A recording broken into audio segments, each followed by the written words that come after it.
Good evening. তাহলে মোটামুটি আমরা সেল চ্যাপ্টারটা কমপ্লিট করে দিয়েছি, শুধু মাইক্রো বডিজ এর জায়গাটা একটু বাকি আছে। সেই ভিডিওটা আমার আপলোড করা হয়নি, বাট ওটা আপলোড হয়তো আমি কখনো করে দেবো। বাট আমরা এখন একটা নেক্সট চ্যাপ্টার, যেটা নেক্সট পরীক্ষায় তোমাদের আছে, সেই চ্যাপ্টার ভিডিওটা দেবো। আজকের মেইনলি যে চ্যাপ্টারটা আমরা স্টার্ট করতে চলেছি সেটা হচ্ছে সেল ডিভিশন, একটা সোজা চ্যাপ্টার। আমরা মোটামুটি এই চ্যাপ্টার সম্পর্কে কিছুটা জানি।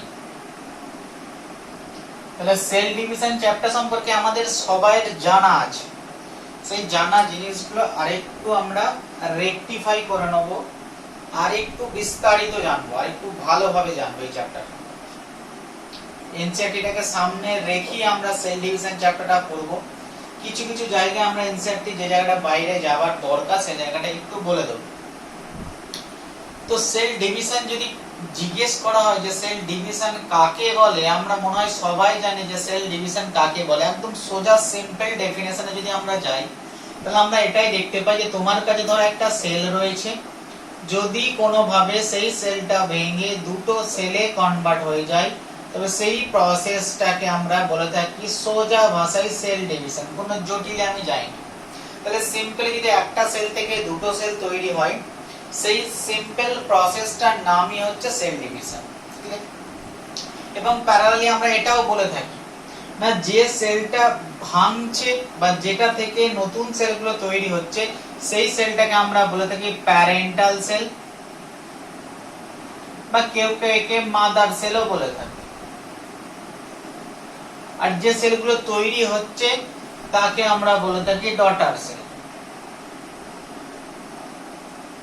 তার মানে তুমি যদি ডেফিনেশনটা আরেকটু ভালোভাবে দাও না, যে প্রসেসের মাধ্যমে কোন একটা প্যারেন্টাল সেল বা মাদার সেল ডিভাইড হয়ে দুটো ডটার সেল তৈরি করে, তাকে সেল ডিভিশন বলে। তাহলে এই ডেফিনেশনটার মধ্যে কোনো জটিলতা জিনিস কিছু নেই, বা পারবো না বলে কিছু নেই। বাট কোশ্চেন হচ্ছে যে জায়গাটায়, যেটা আসার মতো কোশ্চেন, তাহলে তোমার কাছে দুটো কোশ্চেন চলে আসছে প্যারালাল। তাহলে ফার্স্ট কোশ্চেন হচ্ছে, তুমি যে বললে যে একটা সেল ডিভাইড করে দুটো সেল হচ্ছে, তাহলে তোমার কাছে কোশ্চেন হবে কেন সেলটা ডিভাইড করলো, why the cell is divided। that is the first question, যার অ্যানসার তোমাকে দিতে হবে এই চ্যাপ্টারটা পড়ে।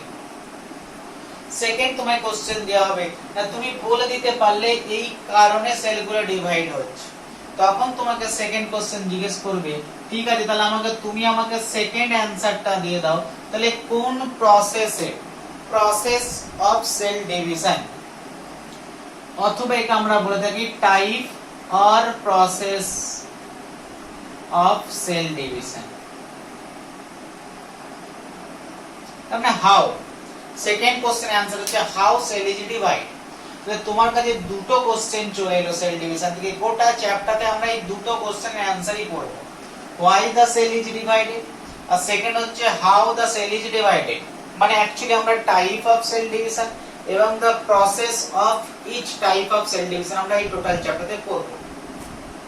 তার মধ্যে দেখো না, ফার্স্ট যে কোশ্চেনটা আমি করেছি why the cell is divided, তার অ্যানসার খুব একটা বেশি এনসিইআরটি কভার করে। বলে আমরা খুব একটা বিস্তারিত মলিকুলার মেকানিজমে আমার যাওয়ার দরকার নেই। তোমাকে যদি জিজ্ঞেস করে যে সেল কেন ডিভাইড করে, তার অনেকগুলো থিওরি আছে, তার মধ্যে দুটো ইম্পর্টেন্ট থিওরি আমাকে পড়তে হবে। একটাকে বলা হয় থাকে ক্যারিওপ্লাজমিক থিওরি,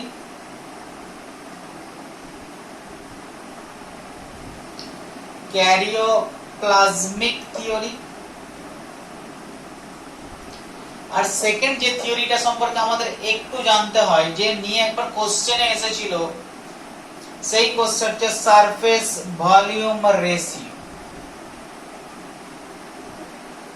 তাহলে সেল কেন ডিভাইড হয় তার পিছনে একটা যেমন থিওরি আছে, কে আই থিওরি বলা হয় থাকে, বা কে আই ইনডেক্স। আরেকটা হচ্ছে সারফেস ভলিউম রেশিও, বা তুমি বলতেই পারো এটা সারফেস ভলিউম থিওরি। তাহলে আমি যদি থিওরি হিসেবে লিখে থাকি, তাহলে আমরা বলে থাকি সারফেস ভলিউম রেশিও থিওরি। তাহলে খুব সোজা ভাবে আমরা অনেক থিওরিগুলোর মধ্যে, যেমন মাইটোজেন থিওরি আছে, অনেক যখন মলিকুলার থিওরি আছে, বাট এত কিছু না গিয়ে এনসিইআরটি যদি আমি কভারই করেনি, বাট এই জায়গা থেকে একবার যেহেতু কোশ্চেন আমাদের দিয়ে দিয়েছে, তাই আমরা এই দুটো থিওরি সম্পর্কে একটু জানবো, যে কনপ্লাজমিক থিওরি আমাকে বা ক্যারিওপ্লাজমিক থিওরি আমাকে কিভাবে সেল ডিভিশনের ব্যাখ্যা করছে, আর সারফেস ভলিউম রেশিও আমাকে কিভাবে সেল ডিভিশনের ব্যাখ্যা করছে। এই জায়গাটা আমি মুছে দিই।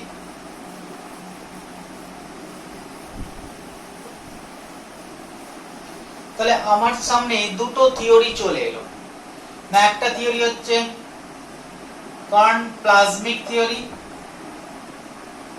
আরেকটা থিওরি আমি বললাম সারফেস ভলিউম রেশিও থিওরি। কি বলা হয়েছে দেখো, তাহলে কনপ্লাজমিক থিওরিতে অ্যাকচুয়ালি কি বলা হয়েছে না, কনপ্লাজমিক থিওরিতে বলছে প্রত্যেকটা সেলের মধ্যেই, ধরো এটা একটা সেল, তাহলে এই সেলের মধ্যে নির্দিষ্ট একটা নিউক্লিয়াস রয়েছে, তাহলে এটা হচ্ছে নিউক্লিয়াস, আর এটা হচ্ছে সেলের সাইটোপ্লাজম। তার মানে তুমি প্রত্যেকটা সেলের মধ্যে এই নিউক্লিয়াস এবং সাইটোপ্লাজমের মধ্যে একটা পার্টিকুলার রেশিওতে মেইনটেইন করতে হয়, এবং সেই রেশিওটাকে আমরা বলে থাকি কেআই ইনডেক্স বা ক্যারিওপ্লাজমিক ইনডেক্স। তাহলে কেআই ইনডেক্সে আমরা এটাই লিখে থাকি Bn volume of nucleus by volume of cytoplasm, Bn by Vc বা N by C। অনেকে এটাকে এভাবে না লিখে ডাইরেক্টলি লিখে দেয় N by C রেশিও। তাই তোমাকে আমি এটুকুই বোঝানোর চেষ্টা করলাম যে প্রত্যেকটা সেলের মধ্যে ভলিউম অফ নিউক্লিয়াস এবং ভলিউম অফ সাইটোপ্লাজমের একটা পার্টিকুলার রেশিও সবসময় মেইনটেইন করে।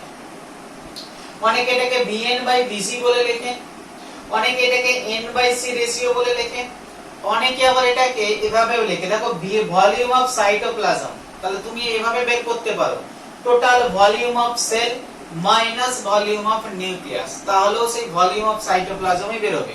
ফলে অনেকে এই থিওরিটাকে এভাবেও লিখে থাকে volume of nucleus by volume of cell minus volume of nucleus. তাহলে একটা সেলের ভলিউম থেকে তুমি যদি নিউক্লিয়াসের ভলিউমটা বাদ দিয়ে দাও, তাহলেও সেই সেম জিনিস আসবে ভলিউম অফ সাইটোপ্লাজম।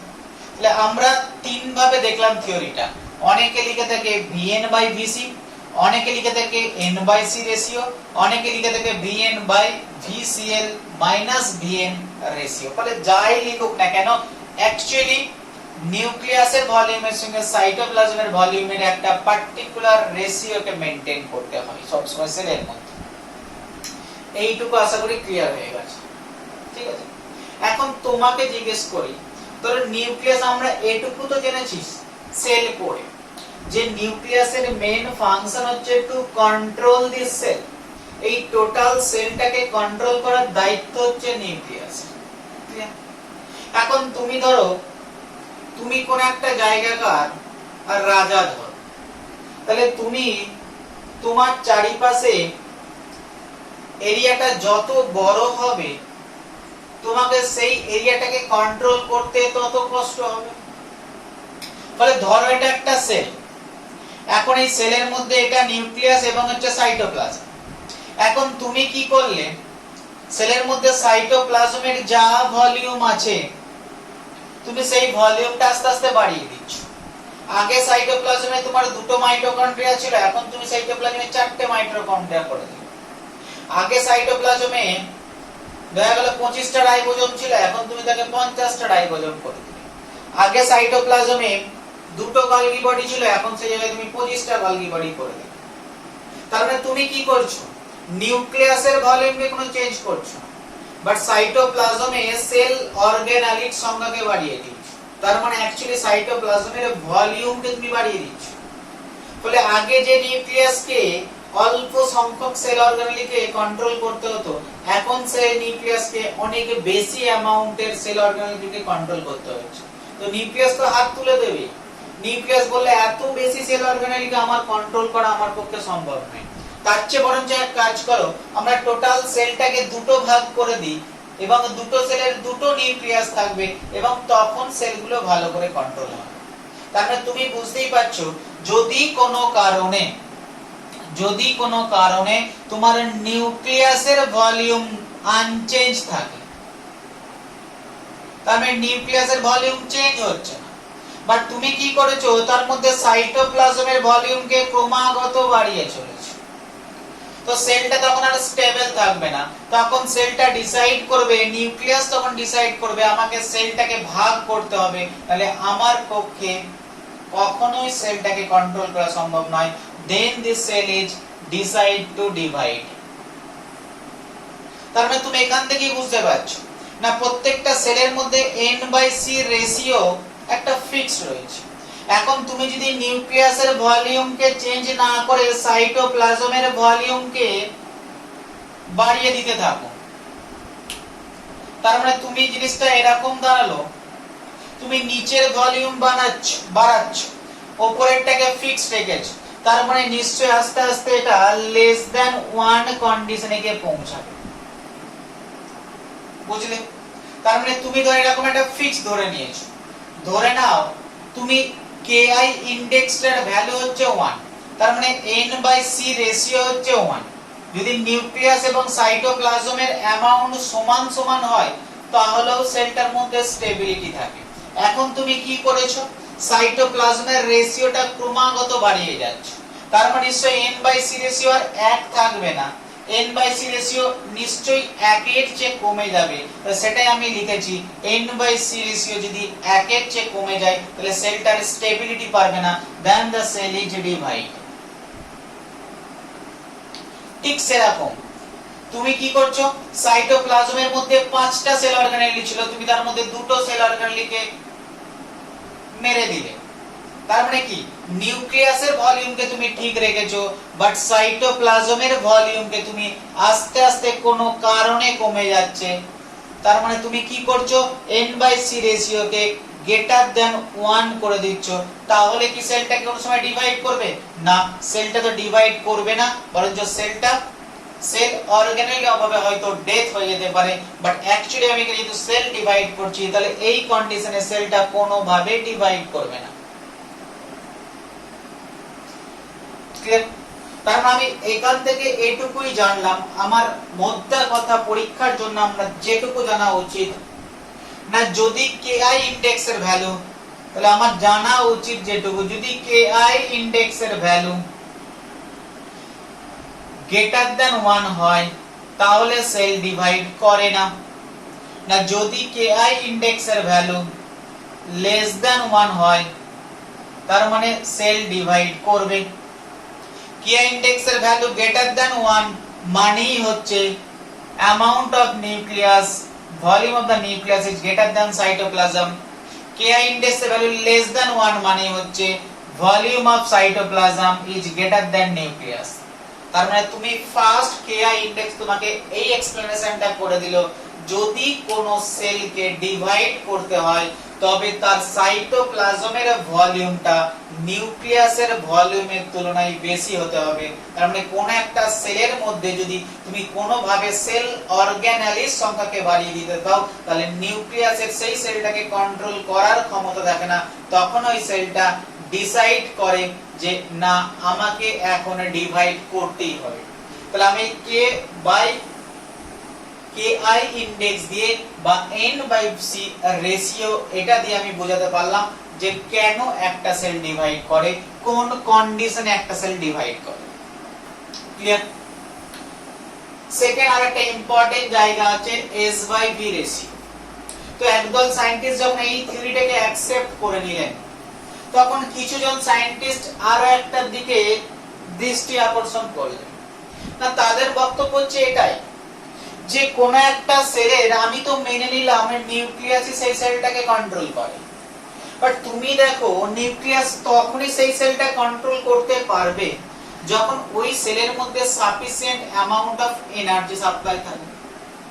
না ওনারা এটাই বললেন যে আমরা ki ইনডেক্স কে মেনে নিলাম, এই যে থিওরিটা দেওয়া হয়েছে এটা আমরা অ্যাকসেপ্ট করে নিলাম, বাট তুমি আমাকে একটা জিনিস এক্সপ্লেনেশন দাও, ধরো এই সেলটার নিউক্লিয়াস ঠিক রয়েছে, নিউক্লিয়াস কন্ট্রোল করছে, বাট এই নিউক্লিয়াসকে কন্ট্রোল করার জন্য সেলের মধ্যে বিভিন্ন ফাংশন করার জন্য এটিপি তো লাগবে, উইদাউট এটিপি তো সেলটা ফাংশন করতে পারবে না।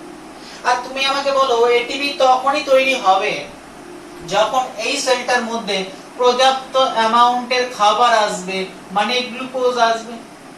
তাহলে যদি গ্লুকোজ না আসে তাহলে নিশ্চয়ই এই সেলটা এটিপি তৈরি করতে পারবে না, আর এটিপি তৈরি করতে না পারলে সেলটার আলটিমেট কোন রকম ফাংশন করতে পারবে, ডিভিশন তো অনেক পরের কথা। এখন তুমি আমাকে বলো তাহলে সেলের একটা গ্লুকোজটা কোথা দিয়ে আসে, না সেলের নিশ্চয়ই বাইরের প্লাজমা মেমব্রেনকে ক্রস করে এই গ্লুকোজটা সেলের ভেতরে আসে। এখন তুমি একটা জানতে, তাহলে একটা সেলের যত বেশি প্লাজমা মেমব্রেনটার সারফেস এরিয়া হবে, তাহলে প্লাজমা মেমব্রেনটা যত বেশি হবে তার মধ্যে অ্যামাউন্ট অফ গ্লুকোজ তত বেশি আসবে, ক্লিয়ার? তত বেশি আসবে, আর তত এর বেশি এর ভিতরে এটিপি তৈরি হবে, ঠিক আছে?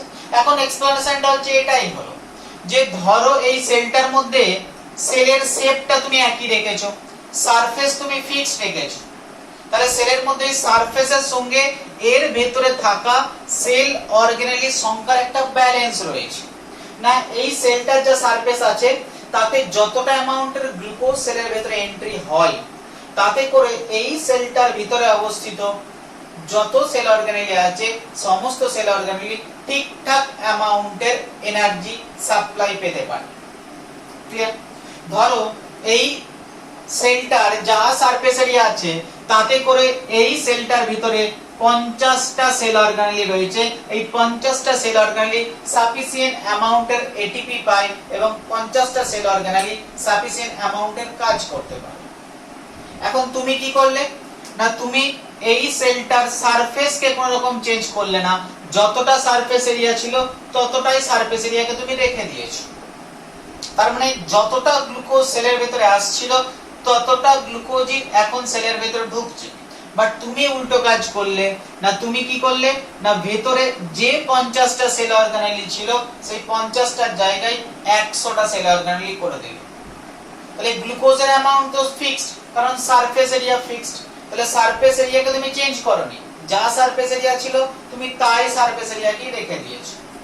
বাট তুমি কি করলে, ওর মধ্যে সেল অর্গানেলি গুলোর সংখ্যা তুমি বাড়িয়ে দিলে, ফলে এই ফিক্সড অ্যামাউন্টের গ্লুকোজে যতটা এটিপি তৈরি হবে নিশ্চয়ই ততটা এটিপি, এই যদি 50টার জায়গায় তুমি 100টা সেল অর্গানেলি করে দাও তাহলে 100টা সেল অর্গানেলিকে সাপ্লাই করার মতো ক্ষমতা নেই, ফলে সেলটা তখন আর ঠিকঠাক ভাবে মেইনটেইন হবে না। তখন সেলটা আবার ডিসাইড করবে যে আমাকে সারফেস এরিয়া বাড়াতে হবে, এবং সারফেস এরিয়া বাড়াবো কি করে, না আমি যদি একটা সেল থেকে দুটো সেলে কনভার্ট হয়ে যাই তাহলে আমার সারফেস এরিয়া অটোমেটিক্যালি বেড়ে যাবে। তাহলে এটা কি বলা হয়, এটাকে সারফেস ভলিউম রেশিও থিওরি। তার মানে জিনিসটা একই দাঁড়ালো না, প্রত্যেকটা সেলের মধ্যে S/V রেশিওর একটা মেইনটেইন করে চলে। এখন তুমি কি করছো, না আস্তে আস্তে সারফেসকে ফিক্স রেখে দিয়েছো, বাস ভলিউমকে আস্তে আস্তে তুমি বাড়িয়েই চলেছো, সারফেস এরিয়ার কোনো চেঞ্জ নেই, ফলে তোমার কাছে amount of glucose fixed, but তুমি তার মধ্যে ভলিউম বাড়িয়ে চলেছো, মানে সেল অর্গানেলগুলিকে ডাবল করে চলেছো। তার মানে হচ্ছে এস এর অ্যামাউন্ট যদি ফিক্সড হয়ে থাকে, ভলিউমের অ্যামাউন্ট তুমি যদি বাড়িয়ে দাও, তার মানে রেশিওটাতে ভি নিচেরটা বাড়ছে, তাহলে আগের মতনই this condition is called the less than 1 কন্ডিশনে যাচ্ছে। তাহলে তুমি যদি সারফেসকে ফিক্সড রেখে ভলিউমকে বাড়িয়ে দিতে দাও, তার মানে S/V রেশিওকে আমি যদি নরমাল 1 কনসিডার করে নিই, যদি সারফেস এবং ভলিউম সমান সমান হয় তাহলে ধরে নিলাম সেলটা ডিভাইড করে না। তাহলে এখন যে কন্ডিশনটা দাঁড়াচ্ছে, না ভলিউমকে বাড়িয়ে দিয়েছো, সারফেসকে ফিক্সড রেখে দিয়েছো, তার মানে S/V রেশিওর এখন 1 নেই, লেস দ্যান 1 হয়ে গেছে। তাহলে যখনই লেস দ্যান 1 হয়ে যাবে, সেলের মধ্যে যেহেতু সেল অর্গানেলি ডবল হয়ে গেছে, খাবার সীমিত, ফলে সেলটাকে ডিসাইড করতে হবে সেলকে ডিভাইড করব, তার মানে সেল ইজ ডিভাইডেড। ক্লিয়ার? ঠিক আছে, উল্টো জিনিসটাই তুমি যদি সারফেস এরিয়াকে বাড়িয়ে দাও, ভলিউমকে ফিক্সড রেখে দাও, তাহলে নিশ্চয়ই সাফিসিয়েন্ট অ্যামাউন্টের খাবার চলে আসছে, তাহলে সেলকে ডিভাইড করার কোনো প্রয়োজন নেই। তার মানে s বাই v রেশিও যদি গ্রেটার দ্যান 1 হয় তাহলে সেল কোনোভাবেই ডিভাইড করবে না। তাহলে তুমি কাছে আবারো দুটো ইম্পর্টেন্ট ডাটা চলে এলো পরীক্ষার জন্য। ঠিক যেমন আমরা KI ইনডেক্সটা মনে রেখেছে ঠিক সেরকম ভাবে তোমাকে এটাও মনে রাখতে হবে, যদি s by v ratio less than 1 হয় তাহলে সেলটা ডিভাইড করবে, আর যদি s by v ratio greater than 1 হয় তাহলে সেলটা not divided.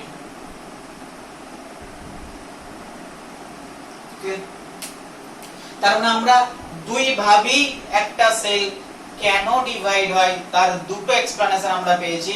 The first explanation, তাহলে তোমাকে এখান থেকে কয়েকটা এমসিকিউ এর জন্য মনে রাখতে হবে যে একটা সেল কেন ডিভাইড হয় তার কারণ আমার কাছে দুটো, একটা হচ্ছে n/c রেশিও চেঞ্জ হলে, আর সেকেন্ড পয়েন্ট তার যদি s/v রেশিও চেঞ্জ হয়।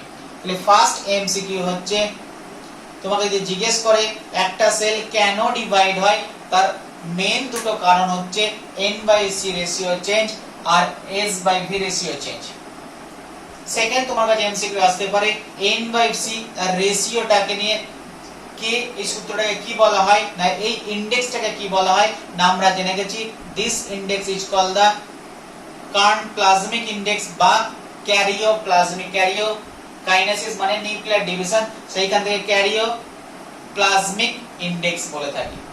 থার্ড কন্ডিশন হচ্ছে হুইচ কন্ডিশনে দ্য সেল ক্যান ডিভাইড, নিম্নলিখিত কোন কন্ডিশনে সেলটা ডিভাইড করবে, তাহলে তোমাকে এই কন্ডিশনটাও দিতে পারে 3 নম্বর এমসিকিউ, অথবা s/v রেশিও দিয়েও তোমাকে দিতে পারে। ক্লিয়ার? তাহলে তুমি দেখো যত একটা কথা আমরা বারবার করে থাকি যে সারফেস এরিয়াকে যদি volume sell organelle cell division করতে গিয়ে আমরা বারবার করি যে সেল ডিভিশন হওয়ার আগে সেল অর্গানালি গুলো ডাবল হয়ে যায়, তো সেই ডাবল হয়ে যাওয়ার জন্যই আমরা বলে থাকি সেল ডিভিশন হয়। তাহলে ডাবল হয়ে গিয়ে প্রবলেমটা কি হয় সেটা আমরা এই দুই জায়গাতেই দেখতে পেলাম, এবং আমরা দেখতে পেলাম এই কারণেই একটা সেল ডিভাইড হয়। তাহলে আশা করি কয়েকটা জায়গা তোমার কাছে ক্লিয়ার হয়ে গেছে, কোন কোন শর্তে একটা সেল ডিভাইড হবে সেটাও তোমরা জেনে গেছো। তাহলে সেল ডিভিশন সম্পর্কে কারণ সম্পর্কে অনেকগুলো থিওরি আছে, অনেক জায়গায় অনেক রকম এক্সপ্লেনেশন পাবে, বাট এই দুটো জায়গা থেকে কোশ্চেন আসে। তাহলে তুমি n/c রেশিও এবং s/v রেশিও এই দুটো জায়গা একটু মনে রাখবে, তাহলে অ্যানসার গুলো করতে পারবে। তাহলে আশা করি এই জায়গাটা ক্লিয়ার হয়ে গেছে, কজ অফ সেল ডিভিশন তোমার ক্লিয়ার। এবার আসবো how the cell is divided. তাহলে সেলটা কেন ডিভাইড করে না, কেন তো হয়ে গেল, কিভাবে ডিভাইড করে।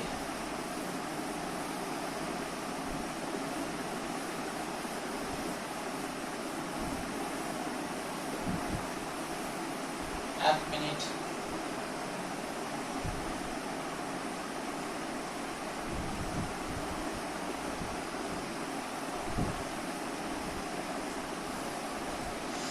একটা সেল কিভাবে ডিভাইড করে যখন কোশ্চেন পড়া হলো সায়েন্টিস্টদের কাছে, তো তারা ভালো তাহলে আমি একটা সেলকে ফলো করে দেখি যে একটা সেল কিভাবে ডিভাইড করে।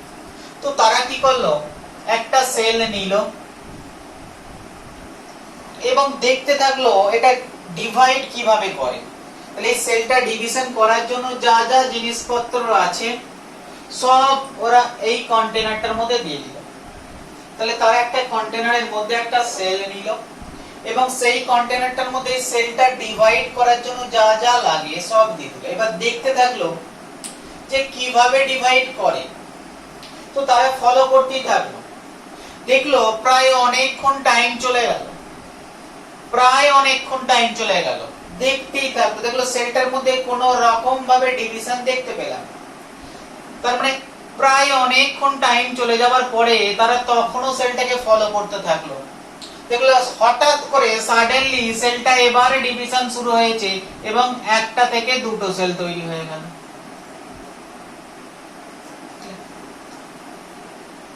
ঠিক সেরকম তারা এই দুটো সেলের মধ্যে আবার একটা সেলকে ফলো করতে শুরু করলো। দেখলো প্রায় অনেকক্ষণ, প্রায় আগের মতনই অনেকক্ষণ পর্যন্ত কোনো রকম ভাবে কোনো রকম সেলটার মধ্যে ডিভিশন দেখা গেল না। বাট সার্টেন টাইম যাওয়ার পরে আবার হঠাৎ কিছুক্ষণের মধ্যে সেলটা আবার ডিভাইড করে দুটো সেল হয়ে গেল। তার মানে তারা তখন বুঝতে এটুকু পারলো, তাহলে একটা সেল থেকে দুটো সেল হওয়ার জন্য কি এমন কিছু ঘটনা আছে যে ঘটনাগুলো বারবার হয়ে যাচ্ছে, একই ঘটনা। তো তারা এই ঘটনাগুলোকে বললেন যে কোন একটা সেল একটা থেকে দুটো হওয়ার জন্য যে সমস্ত ঘটনাগুলো হয় সেই ঘটনাগুলো সাইক্লিক ম্যানারে হতেই থাকে।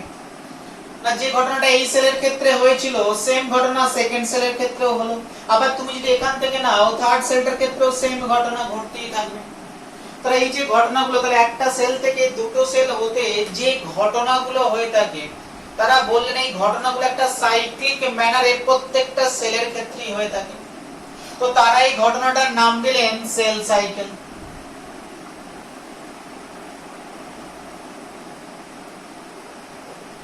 বলে তারা যখন ফলো করে এটাই দেখতে পেল যে একটা ঘটনা সেল ডিভাইড হতে গেলে প্রত্যেকটা সেলের ক্ষেত্রেই হয়ে থাকে, তো সেই ঘটনাগুলোকে তারা একটা সাইক্লিক প্যাটার্নে প্রকাশ করলো এবং তারা এর নাম দিয়ে দিল সেল সাইকেল।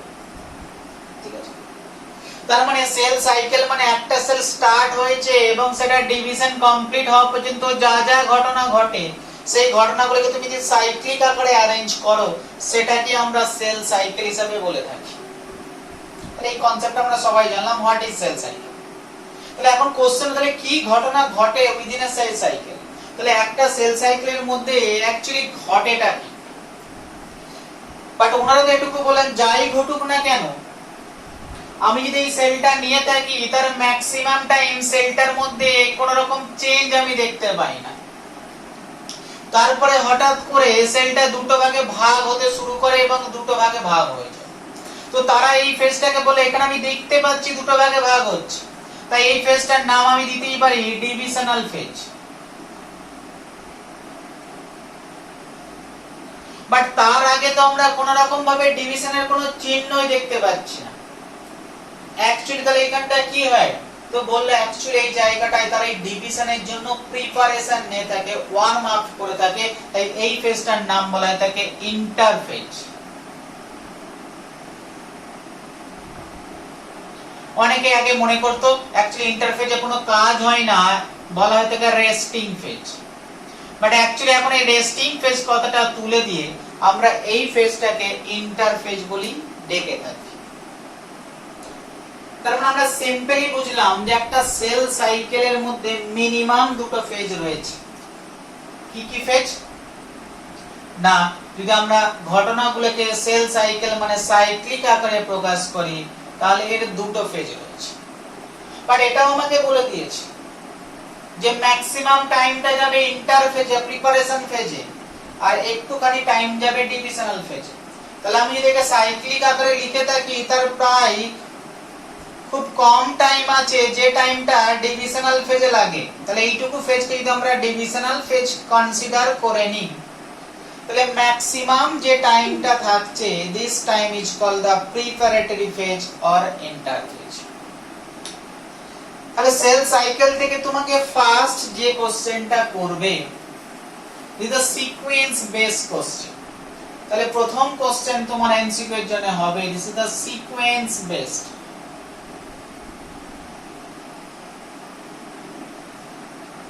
কোন সিকোয়েন্সটা কারেক্ট? না, আমরা দেখলাম একটা সেল সাইকেলে ফার্স্টে ইন্টারফেজ হয় that followed by divisional phase, the first sequence. তো ডিভিশনাল ফেজে একটা সেল থেকে দুটো হচ্ছে এটা তো আমরা জানলাম, বাট কোশ্চেন হলো তাহলে ইন্টারফেজে কি রকম ভাবে প্রিপারেশন নেয় এটাই সবার জানার বিষয়। তাহলে ইন্টারফেজে কি প্রিপারেশন কি আদেও নেয় এটাই তখনকার সবার কোশ্চেন দাঁড়িয়ে। তাহলে ইন্টারফেজে হয়টা কিসের? তো তারা এই কোশ্চেনের অ্যানসার করতে সবাই শুরু করে। তো তারা এই পুরো ইন্টারফেজে একটা সেলকে ফলো করার চেষ্টা করলো, এই সেলটাকে নিল এবং ডিভিশন স্টার্ট হওয়ার আগে পর্যন্ত তারা সেলটাকে ফলো করার চেষ্টা করলো, দেখলো অ্যাকচুয়ালি হয় কি ইন্টারফেজ। তো ফলো কিভাবে করবে? না, তারা সবাই জানে যে একটা সেলকে মেইন কন্ট্রোলার হচ্ছে নিউক্লিয়াস। তো সমস্ত সায়েন্টিস্ট ফার্স্ট ইয়ারের নিউক্লিয়াসের দিকে ফোকাস করে, যে আমরা সেলটাকে ফলো করছি, মানে সেল তো মেইন কন্ট্রোল করে নিউক্লিয়াস, আমি দেখি যে নিউক্লিয়াসের মধ্যে কোনো চেঞ্জ হচ্ছে কিনা। না যদি নিউক্লিয়াসের মধ্যে চেঞ্জ হয় তাহলে জানবো না সেলটা সত্যিই কাজ করছে। তো ওরা ফলো করতে শুরু করলো, দেখলো অনেকক্ষণ ধরে নিউক্লিয়াসের মধ্যে কোনো চেঞ্জ নাই। সার্টেন কিছুক্ষণ যাওয়ার পরে তারা দেখলো না, এর পর থেকে এখনো পর্যন্ত নিউক্লিয়াসের মধ্যে কোনো চেঞ্জ নাই। বাট এর পর থেকে বেশ কিছুক্ষণ ধরে আস্তে আস্তে আস্তে আস্তে নিউক্লিয়াসের ভলিউম বাড়তে শুরু করেছে, এবং কিছুক্ষণ পরে গিয়ে দেখলাম নিউক্লিয়াসের ভলিউমে যা ছিল এখন সেই নিউক্লিয়াসের ভলিউম আগের তুলনায় প্রায় ডবল হয়ে গেছে। তার মানে ওরা এটুকু বুঝলো যে ইন্টারফেজের মধ্যে এমন একটা ফেজ রয়েছে যে ফেজের মধ্যে নিউক্লিয়াসের ভলিউমটা যা ছিল তার অ্যামাউন্ট ডবল হয়ে গেছে। তো তারপরে তারা আবার ফলো করতে শুরু করলো, দেখলো না আবার নিউক্লিয়াসের মধ্যে কোনো চেঞ্জ নেই, নিউক্লিয়াসের ভলিউম ডবলই আছে, এবং আস্তে আস্তে সেলটা একটা থেকে দুটো হয়ে গেল। তার মানে তারা ইন্টারফেজের মধ্যে একটা ঘটনা দেখতে পেল, যেহেতু তারা নিউক্লিয়াসকেই ফলো করেছে, ফলে ইন্টারফেজের মধ্যে একটা ঘটনা বা একটা টাইম তারা পেল, যে টাইমটা ওই সেলের মধ্যে নিউক্লিয়াসের অ্যামাউন্ট ডাবল হয়েছে। এখন নিউক্লিয়াস মানেই ডিএনএ, তো তারা বললো অ্যাকচুয়ালি এই ফেজে আর কিছু না, এই কারণে নিউক্লিয়াসের অ্যামাউন্ট ডাবল হয়েছে, কারণ এই সেলটার মধ্যে যে ডিএনএটা ছিল সেই ডিএনএটা তার অ্যামাউন্টকে ডাবল করে নিয়েছে।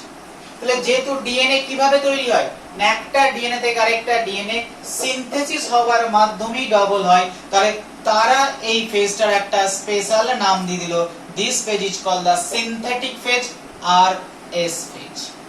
তাহলে আমরা এটুকু পেলাম যে অ্যাকচুয়ালি ইন্টারফেজ সত্যি রেস্টিং ফেজ নয়, সে ফেজেও কোনো না কোনো কাজ হয়ে থাকে, এবং তার মধ্যে একটা ইম্পর্টেন্ট কাজ হয়ে থাকে, একটা ইম্পর্টেন্ট ফেজ রয়েছে যে ফেজে ডিএনএ এর অ্যামাউন্ট ডাবল হয়, that phase is called the synthetic phase or S phase. তাহলে তোমরা এখন পিকচারে দেখতে পাচ্ছ this phase is called the divisional phase and this is the S phase. তাহলে তুমি একটা জিনিস দেখো যে ডিভিশনাল ফেজ শেষ আর সিনথেটিক ফেজ শুরু, তার আগে আমি একটা ছোট্ট গ্যাপ, একটা কিছুক্ষণটা টাইমে গ্যাপ পাচ্ছি। আবার তুমি দেখো এস ফেজ শেষ এবং ডিভিশনাল ফেজ শুরু, তার মাঝে একটা ছোট্ট টাইম গ্যাপ পাচ্ছি। তো যেহেতু এই টাইমটার মধ্যে গ্যাপ কি হয় আমরা এখনো জানি না, তাই এই গ্যাপটার নাম দিয়ে দিল this is the call the gap one phase, in short আমরা একে বলে থাকি G1 ফেজ। ঠিক সেরকম ভাবে ঠিক এস ফেজ শেষ এবং ডিভিশনাল ফেজ শুরুর মাঝে যে টাইম গ্যাপটা আমরা পেলাম সেইটাকে আমরা সেকেন্ড গ্যাপ বা gap 2 phase or in short G2 phase. তার মানে এখন আমি জেনে গেলাম না যেটাকে আমরা ইন্টারফেজ বলছি, this interphase again divided into 3 important phase G1, S and G2। তার মানে এখন যে সিকোয়েন্সটা ছিল সেই সিকোয়েন্সটা আমরা একটু চেঞ্জ করব, না ইন্টারফেজ আমরা না লিখে G1, ফার্স্ট আমরা ইন্টারফেজের ফেজের নাম হচ্ছে G1 phase, that followed by S phase, that followed by G2 phase, that followed by divisional phase। তাহলে এখন আমার কাছে পুরো জিনিসটা ক্লিয়ার হয়ে গেল না কোন ফেজের পর কোন ফেজ হয়।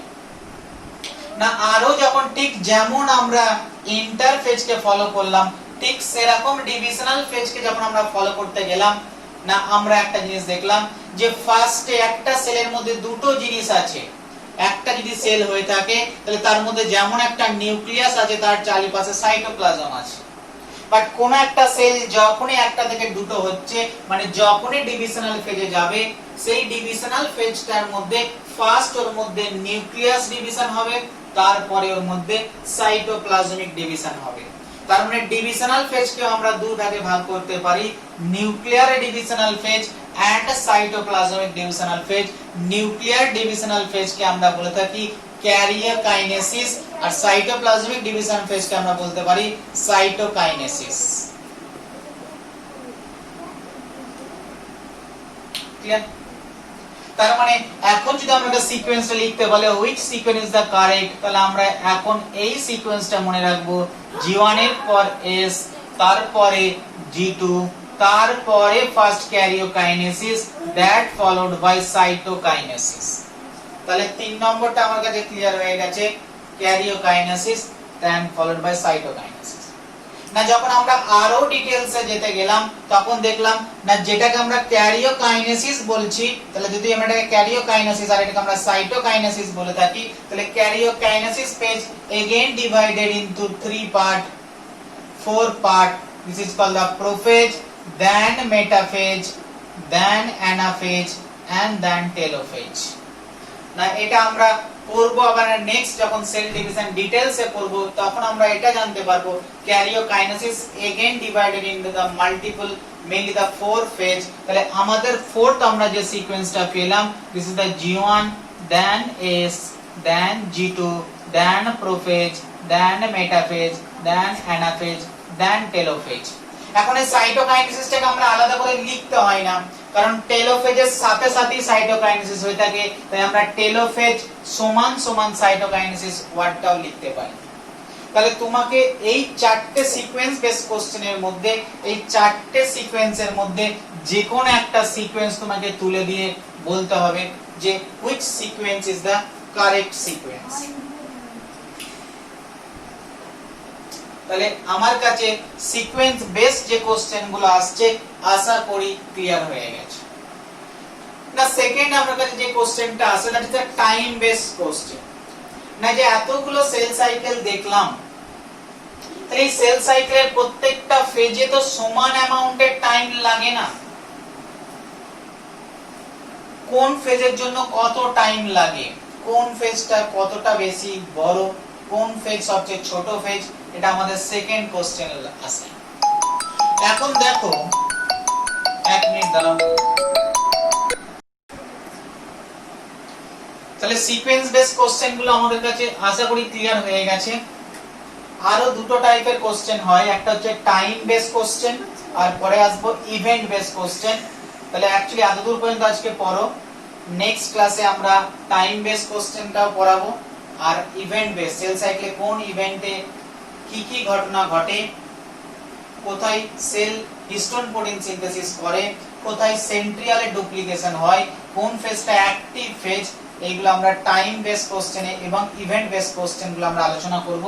আজকে এতদূর পর্যন্ত পড়ে রাখো। তাহলে আজকে আমরা পড়লাম সেল ডিভিশন কাকে বলে, কেন একটা সেল ডিভাইড হয়, সেল ডিভিশন কিভাবে হয়, মানে সেল সাইকেলটা যা স্টার্ট করেছি এবং তার মধ্যে আমরা সিকোয়েন্স বেসড কোশ্চেনগুলো ক্লিয়ার করলাম। নেক্সট বাকিগুলো পড়ব, এতদূর পর্যন্ত পড়ো, পরে দেখা।